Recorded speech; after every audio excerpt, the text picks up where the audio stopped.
Hey, welcome to the Small Business Made Simple podcast, brought to you by socialmediaandmarketing.com.au. Being in business is never easy, but it can be simple, or at least simpler.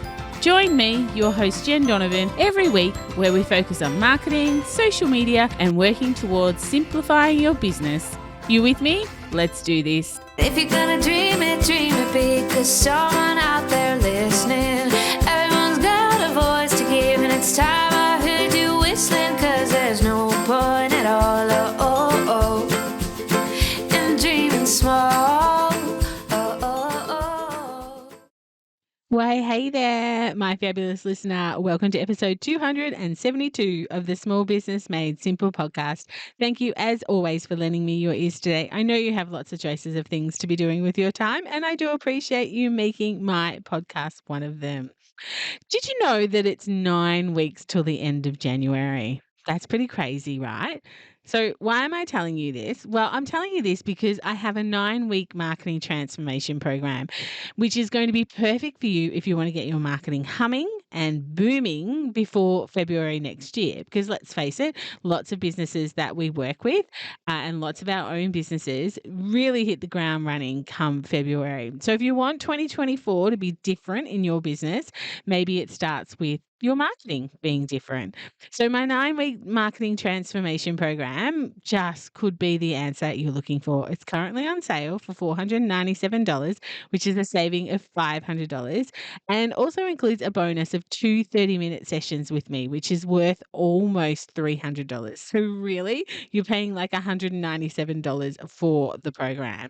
Anyway, if you're thinking, yep, I need my marketing to look different in 2024, I've got 9 weeks until the end of February to make that transformation, then head to my website, socialmediaandmarketing.com.au/shop, and have a look at the 9-week transformation program there, or come to the show notes and you can get the whole page there all about my 9-week marketing transformation program. Of course, you can find the show notes at socialmediaandmarketing.com.au/272.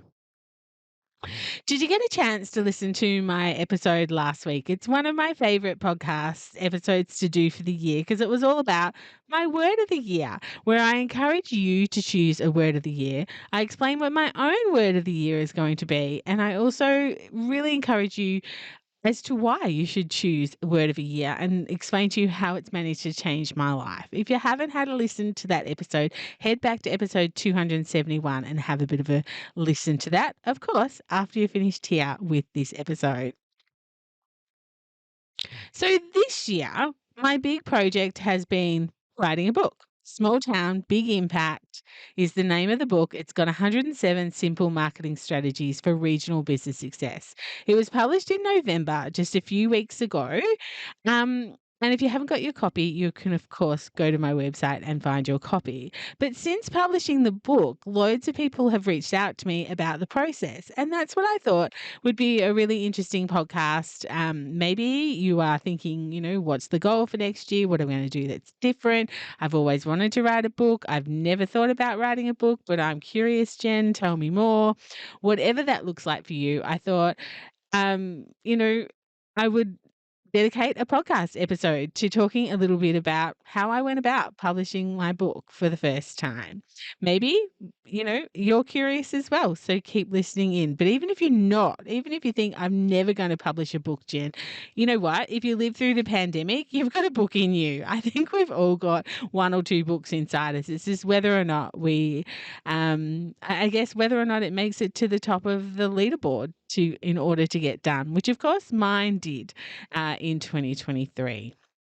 And given the amount of the people who have reached out and thinking there's probably more people that haven't reached out that are still curious, I thought I'd give some thoughts, ideas, and share my experience here in this podcast about publishing a book.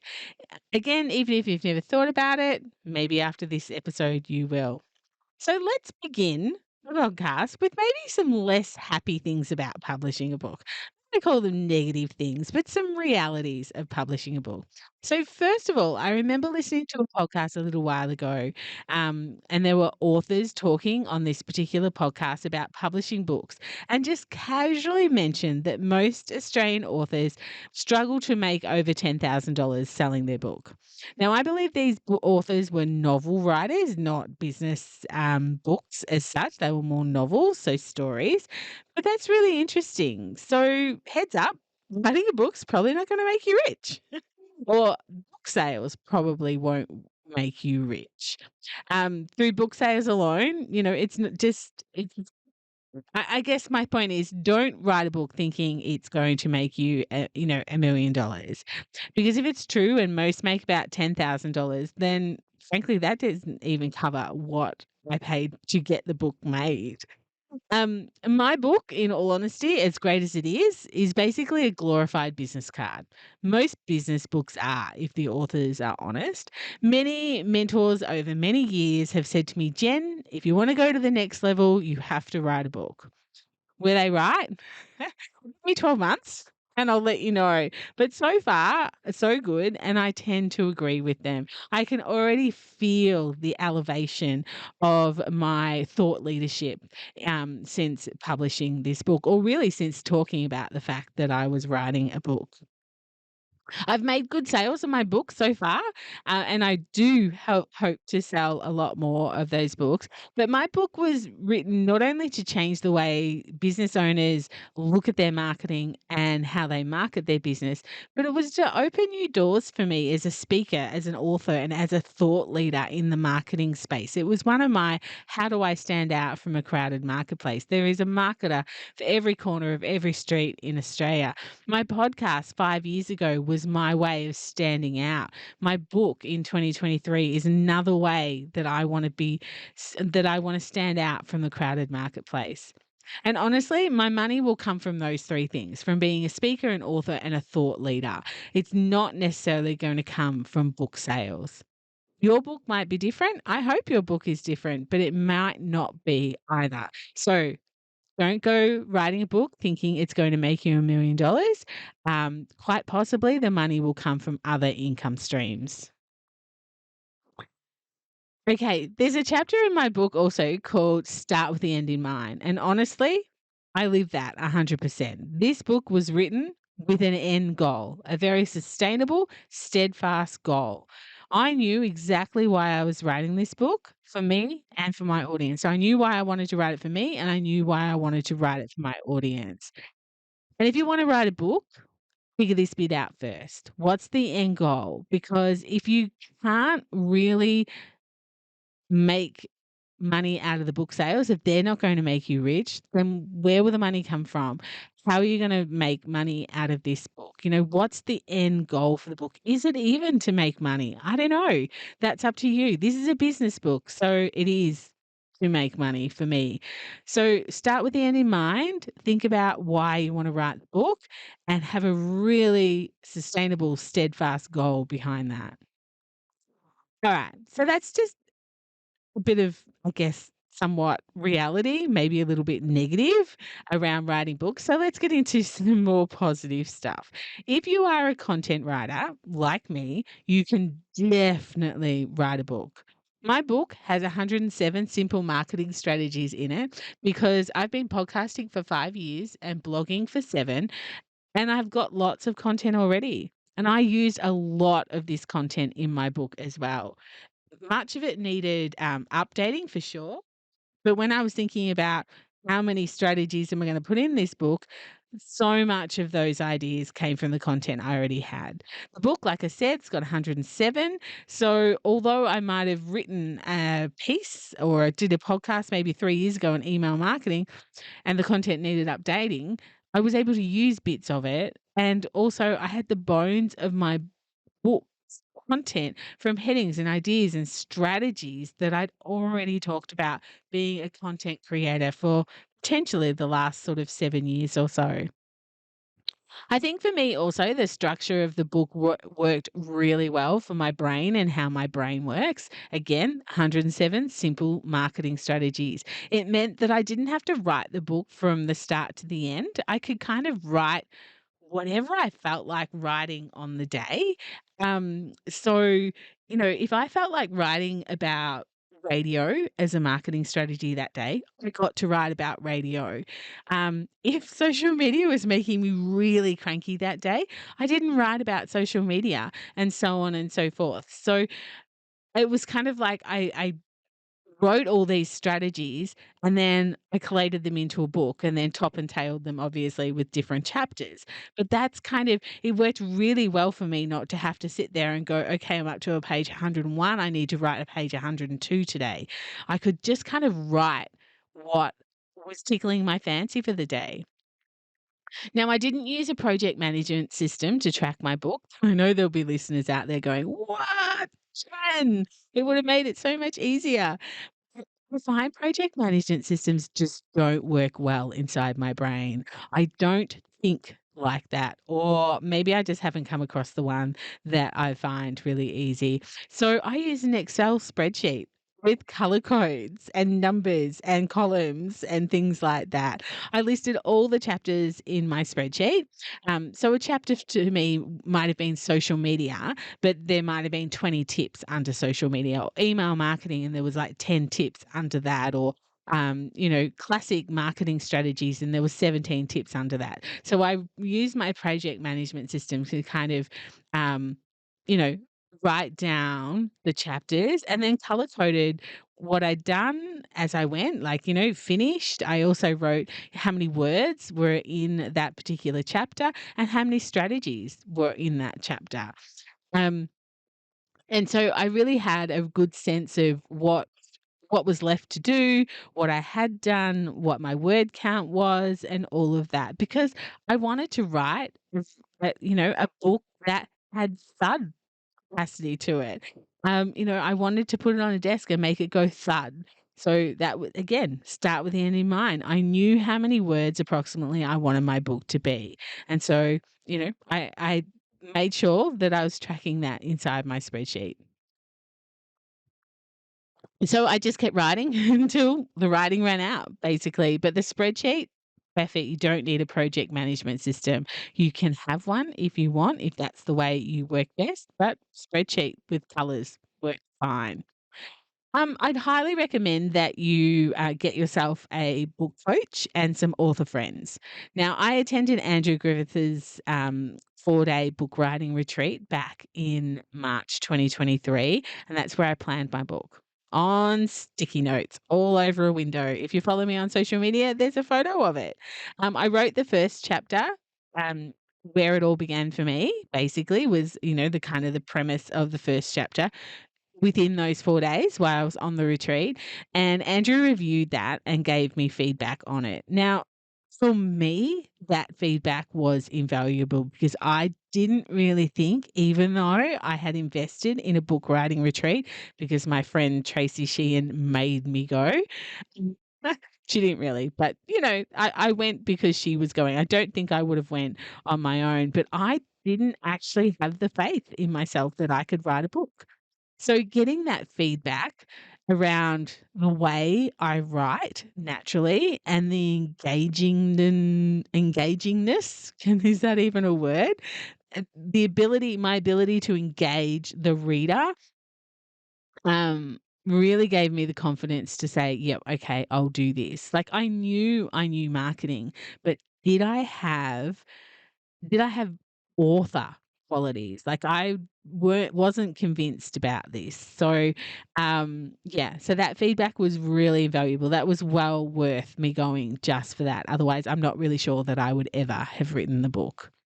On the 4-day retreat, I also met Michael Hanrahan from Publish Central, a Melbourne-based company, and it was Michael's company that I basically hired to publish the book.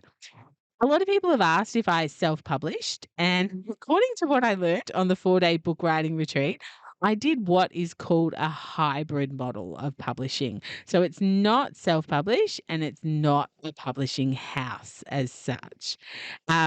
Like my friend Katrina, she was saying when she wrote her first book, she interviewed and hired an editor. She interviewed and hired a proofreader. And yes, they are different people. An editor and a proofreader are different people. There's an entirely different skill. See, these are the little things that I learnt from writing a book that I had no idea about. And then, of course, she dealt with the printer of the book.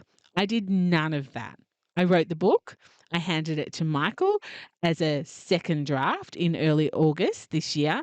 Then he sent it back with the "it's too long," cut 25,000 words out of it, and that was tough. That was really tough, and I'll talk about that a little bit later. And then I handed him the third draft in early September, that then went to the amazing, Karen Kuma, who is an author herself, but in this case, she was my editor. Then back and forth to me quite a few times to proofread, and then almost the day before the printer, it went to a proofreader, and then I signed it off. You know, the final draft of the book got signed off, and it arrived at my door 2 weeks after I'd signed it off, as a printed book. So that I know that sounds really simple, but that was basically my process. I dealt with Michael, I dealt with Anna, I had a few conversations with Karen, my editor, who was brilliant, mind you, so brilliant and so encouraging, and yeah, had some really great um, editing suggestions for me as well. Um, so I particularly didn't like the idea of doing it myself because I just don't have time.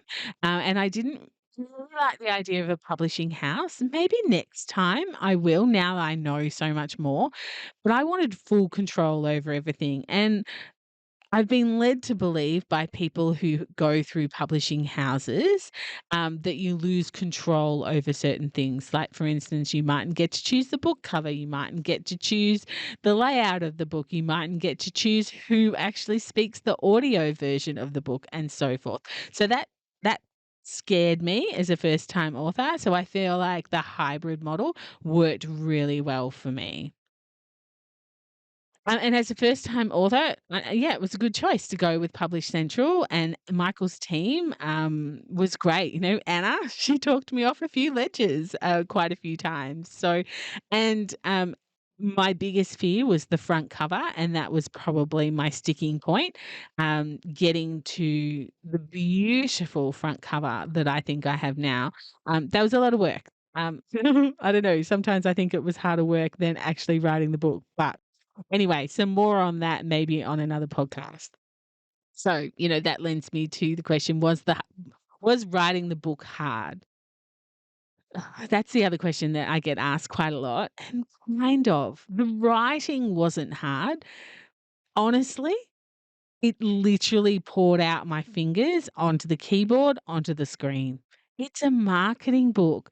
I live, breathe, dream, talk about marketing every single day.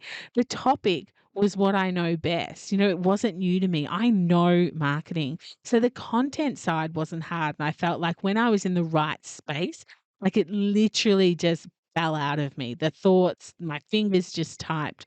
It wasn't that hard. What was hard was the self-sabotage. Who am I to be writing a book? Really? You don't even have a marketing degree. Who's going to listen to you anyway? Are you really a marketing expert?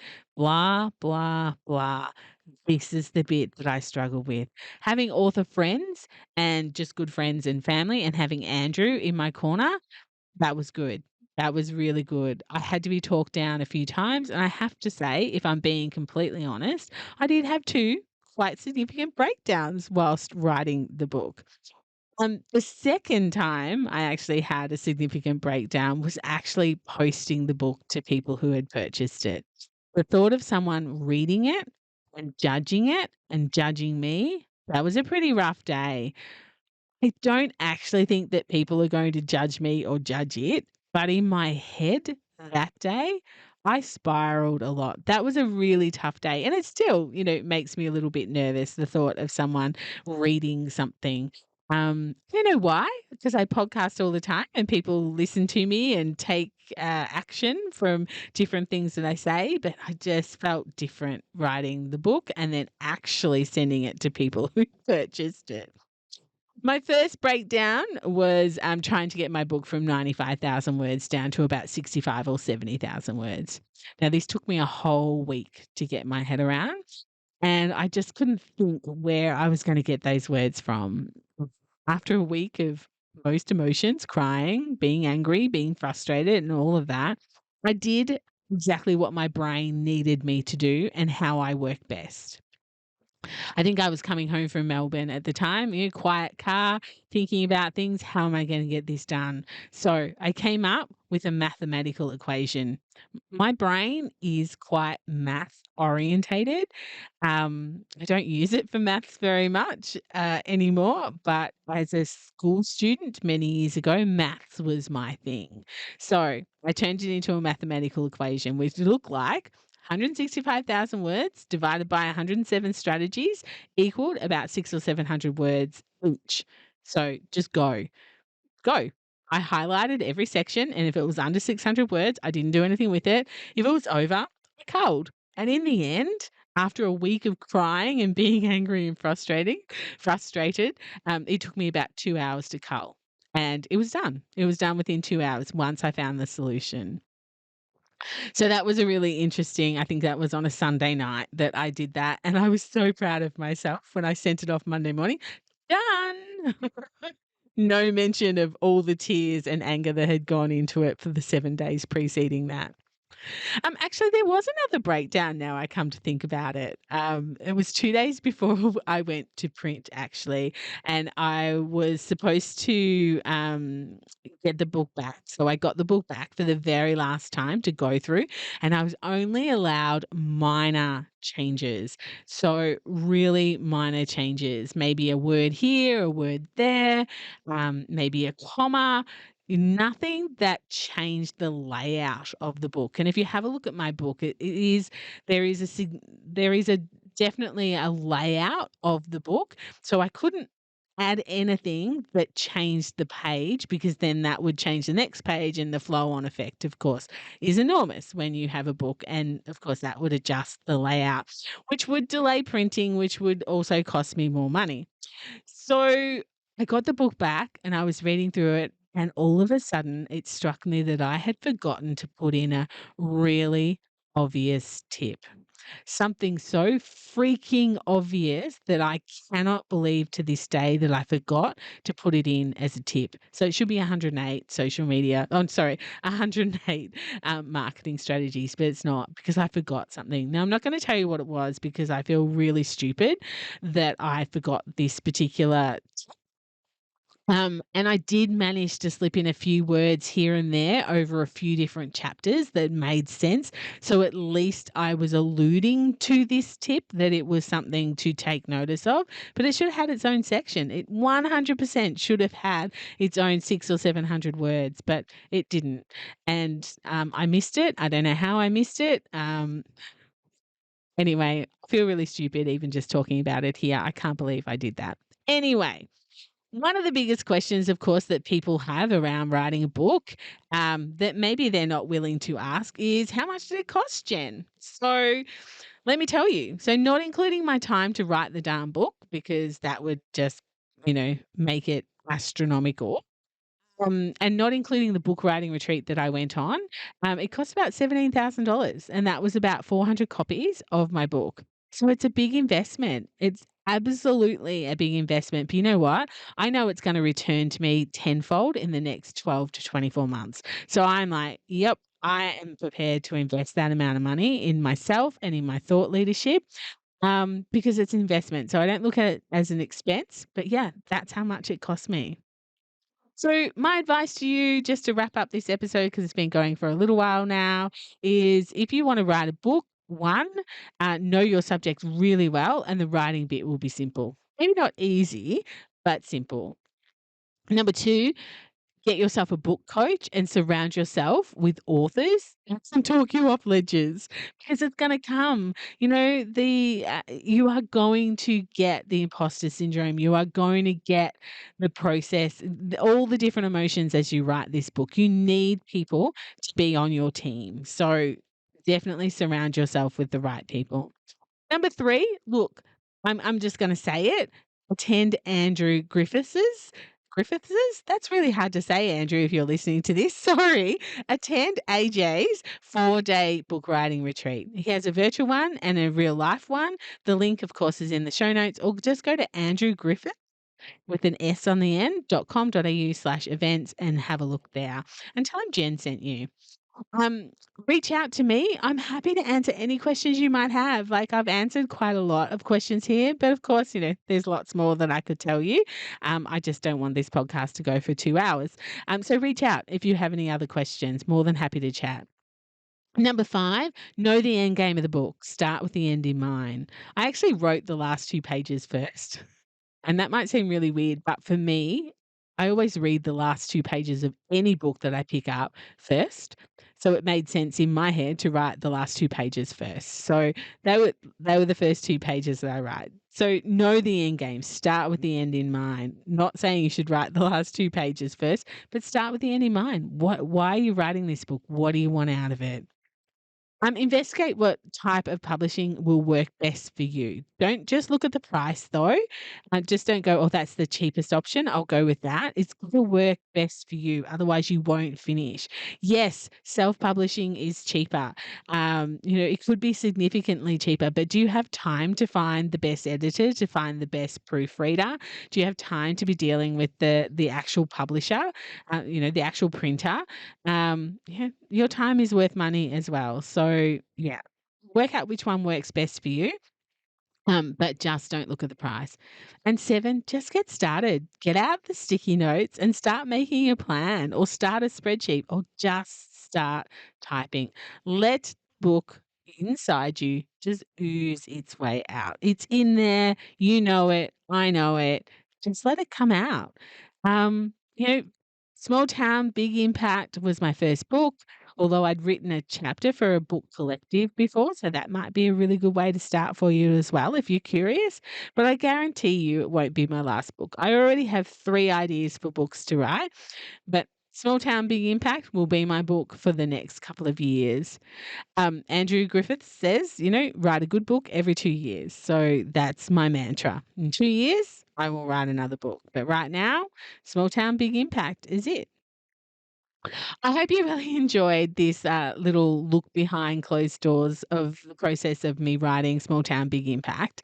If you haven't got your copy yet and you'd like one, just head to my website, socialmediamarketing.com.au. But that's it. That's it for episode 272.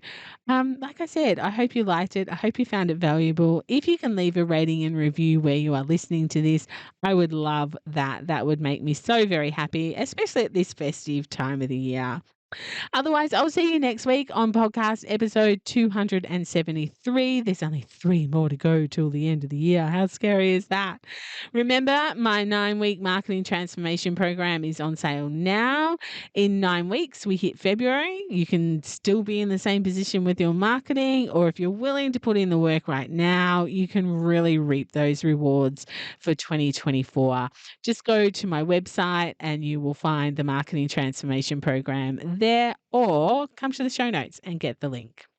But in the meantime, if we aren't social on social, come and find me on Instagram, Facebook, or of course LinkedIn. But whatever you do, remember, my small business peep, as my opening song says, there is no point in dreaming small. No time like the present. Tell it like you feel it, say it proud, be true, and let us see you for the star that you are. No point in dreaming small. I would like to acknowledge the traditional custodians of the land, the Yorta Yorta people, on which I record this podcast and conduct my business today, and pay my respects to their elders, past and present. I extend this respect to the Aboriginal and Torres Strait Islander people here with us today as well.